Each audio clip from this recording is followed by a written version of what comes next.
एक बार की बात है। एक महात्मा अपने शिष्य के साथ एक गांव से गुजर रहे थे। दोनों को बहुत भूख लगी थी। पास में ही एक घर था। दोनों घर के पास पहुंचे और दरवाजा खटखटाया। अंदर से फटे पुराने कपड़े पहने एक आदमी निकला।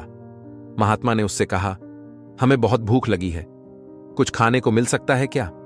उस आदमी ने उन दोनों को खाना खिलाया। खाना खाने के बाद महात्मा ने कहा, तुम्हारी जमीन बहुत उपजाऊ लग रही है, लेकिन फसलों को देखकर लगता है कि तुम खेत पर ज्यादा ध्यान ही नहीं देते। फिर तुम्हारा गुजारा कैसे होता है?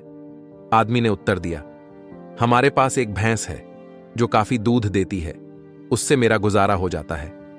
रात होने लगी थी, इसलिए महात्मा शिष्य सहित वहीं रुक गए। रात को उस महात्मा ने अपने शिष्य को उठाया और कहा, चलो, हमें अभी ही यहां से निकलना होगा और इसकी भैंस भी हम साथ ले चलेंगे। शिष्य को गुरु की बात अच्छी नहीं लगी, लेकिन करता क्या? दोनों भैंस को साथ लेकर चुपचाप निकल गए। ये बात उस शिष्य के मन में खटकती रही। कुछ सालों बाद एक दिन शिष्य उस आदमी से मिलने का मन बनाकर उसके गांव पहुंचा। जब शिष्य उस खेत के पास पहुंचा तो देखा खाली पड़े खेत अब फलों के बगीचों में बदल चुके थे। उसे यकीन नहीं आ रहा था। तभी वह आदमी सामने दिख गया। शिष्य उसके पास जाकर बोला, सालों पहले मैं अपने गुरु के साथ आपसे मिला था। आदमी ने शिष्य को आदर पूर्वक बिठाया और बताने लगा, उस दिन मेरी भैंस खो गई। पहले तो समझ में नहीं आया कि क्या करूं। फिर जंगल से लकड़ियां काटकर उन्हें बाजार में बेचने लगा। उसे कुछ पैसे मिले तो मैंने बीज खरीदकर खेतों में बो दिए।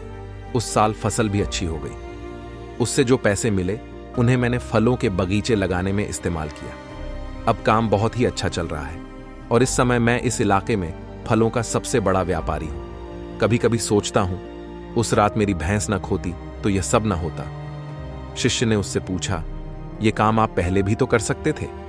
तब वह बोला, उस समय मेरी जिंदगी बिना मेहनत के चल रही थी।